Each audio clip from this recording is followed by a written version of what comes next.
Is Colorado going to hurt or help Trump? I'm Kevin Cirilli. It's time for the Daily Debrief. Let's get right to it. We may be heading into the holidays, but that has not slowed down the political antics of all of the candidates jostling for the top spot. And joining me now to break it all down is my good friend and colleague, The Hill's national political reporter, Julia Manchester. Julia, Biden's campaign has posted a graphic on X comparing Trump to Hitler, writing "Trump parrots Hitler." What kind of reaction have you been hearing?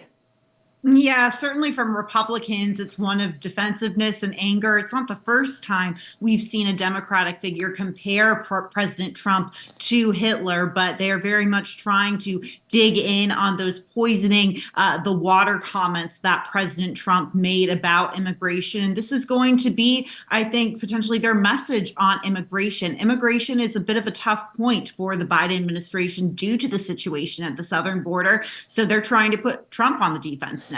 Well, Trump's still leading nationally when you look at the polls. And so when you look at that graphic, I'm wondering from your reporting, Julia, is it because they're trying to take on Trump, or are they also trying to switch the conversation away from the Rashida Tlaib wing of the Democratic Party? I think the second point you made there is exactly what the Biden administration is trying to do. They are trying to energize their base because right now, the progressive wing of the party and younger voters are not energized. And, even worse for Biden, a lot of them are turned off from Biden and threatening to sit out the election. So this is a way the campaign is experimenting to get them riled up over this issue of immigration. We saw that it got Democrats riled up roughly 7 or 8 years ago when President Trump first declared his candidacy, talking about building the wall. So they're trying to do it again nearly a decade later. Nikki Haley, switching gears now, 3.5 weeks away from the Iowa caucus. Nikki Haley surging in the granite state of New Hampshire. What kind of pressure are candidates, specifically former New Jersey Governor Chris Christie, what pressure are they now getting to get out of the race to try to force a showdown between Haley and Trump?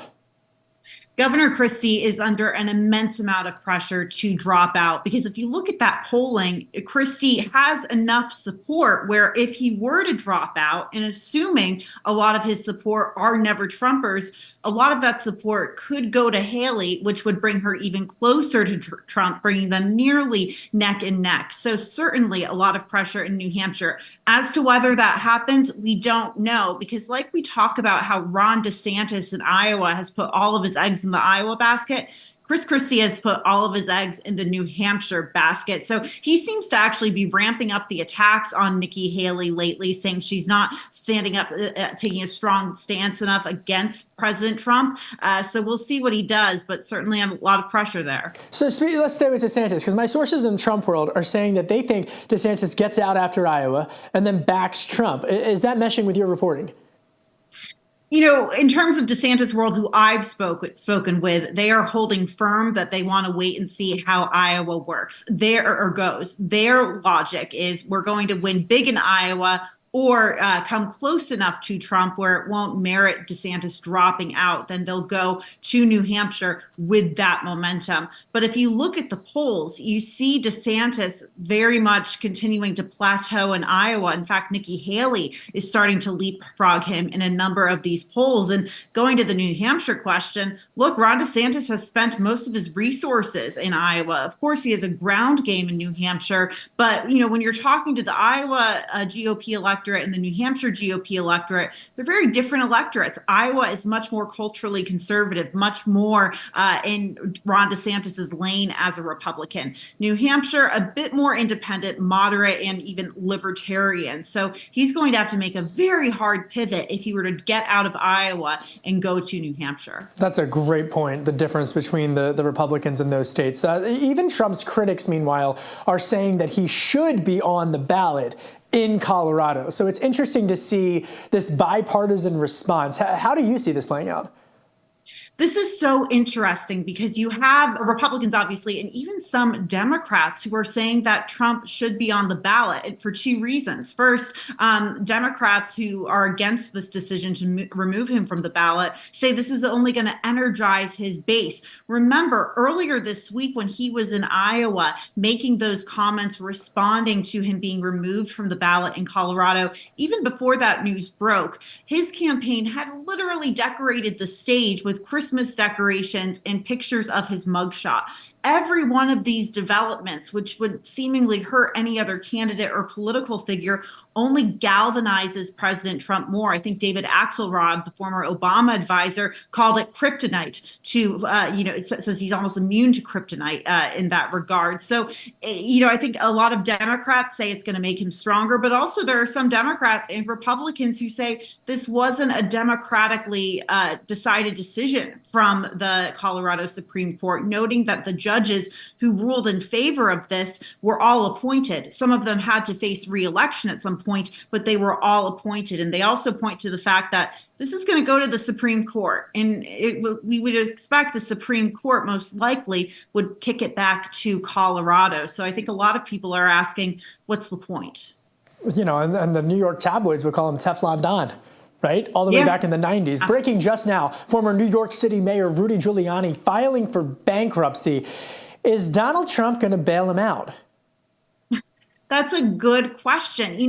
Rudy Giuliani, it's amazing to watch his fall from grace. He was literally seen as America's mayor after 9/11 or the days after 9/11 in New York City. And he has increasingly, very much in a way, sold his soul to the former president. But I'm wondering if he did it to the extent where is he essentially a liability to the former president right now because he's had such a fall from grace? We'll have to see if President Trump decides to bail him out. But I'm sure President Trump is looking at this as Rudy Giuliani being really the first victim of what could be many victims of Trump's legal issues. I'm curious to see what he does and how that strategy plays out. Yes or no, one word answer before I let you go. Ron DeSantis gets out of the race after Iowa. Oh, Kevin, I hate it when you do this to me. I'm going to say no for now. Well, I respect that you answered the question. For the record, you did add a couple of more words, but I appreciate the candor. Happy holidays, my friend, and thanks for joining us. Thank you. All right, we are just 3.5 weeks away from the Iowa caucus. Can you believe it? And even here at The Hill, we've been carefully tracking the latest polls at the Decision Desk HQ. I want to dive now into the crosstabs with the Director of Data Science, Scott Tranter. Scott, thanks for being here. With the current Iowa state of play as it is, if Ron DeSantis does not finish in second place, does he need to get out of the way for the other candidates if any other candidate hopes to stop Trump? Well, certainly if he does not finish second, he does not meet expectations, and we can expect his money to dry up. It really questions his ability to make it to New Hampshire, much less South Carolina and the other states. Him getting out, what's interesting is a lot of his voters' second choice is Donald Trump. They don't all go to Nikki Haley or Chris Christie or Vivek. So I'm not sure what him getting out does to the rest of the field, but he does need to at least come in second or beat expectations if he's going to go much farther than Iowa. Well, there's an assumption for Nikki Haley that all of her supporters are never Trumpers and that if Chris Christie gets out, that they would go to Nikki Haley. But does the data and do the crosstabs reflect that?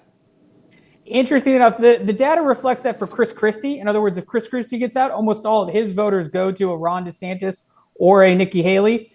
Nikki Haley is a little bit different. She has a large chunk of never Trumper voters, certainly on the donor side she does. But, if she were to get out, there is depending on what the crosstabs and the margin of error is, anywhere from a quarter to a third of her voters would go to a Donald Trump. So it's not quite as clean as everyone hopes it to be. And same for Ron DeSantis, as I just mentioned. A lot of his voters, if he gets out, don't go to Nikki Haley or someone else. They go to Donald Trump. So meanwhile, brewing in the background are all of these other candidates like RFK. When you're looking at the polls, is he going to be stealing votes in a general election from Trump or Biden? It's interesting. It appears right now, and this is early, right? We are over a year, or I guess a little bit less than a year from a general election, and RFK has got a lot of campaigning to do. So does Joe Biden. Right now, it appears he takes more votes from Joe Biden than he does from the Republicans. But it's not all that. He does take votes from Republicans in states like in northeastern states like Pennsylvania and places like that are going to be close for the GOP and the Democrats. Here's what I will say about third-party candidates, though. Usually their polling is their high watermark. When it actually gets to the ballot box, we tend to see third-party candidates underperform their polls. Specifically in Pennsylvania, for the Republicans that RFK stealing from Trump, what's the issue? Is it vaccinations? Vaccinations could be part of it. I mean, he is saying some very populist things around vaccinations, foreign policy, taxation, and also, you know what? It's just his last name. There's a lot of name ID and just his ability to kind of pull some voters out. And it's interesting when you look at some of the focus group data, which is qualitative, not quantitative. As people learn more about his positions, he doesn't necessarily keep everybody. And so that's kind of what I mean by the Biden campaign is going to spend some money putting a narrative around him, and he's going to get out there with some voters, and we'll see what happens. Let's stick with immigration, because that was the big story this week. And Trump's comments on immigration, is that impacting swing voters more or less than Biden's handling of the border crisis? Oh, it is immigration, and it's funny. Decision Desk HQ and News Nation have been tracking number one issues for voters for almost 3 years now, and immigration always is in top two with the economy. And there's a big argument to be made from a voter's perspective. Immigration ties directly into the economy, especially in some of these border states where the influx of immigrants and what's going on there in Texas right now has a direct impact in the local economy.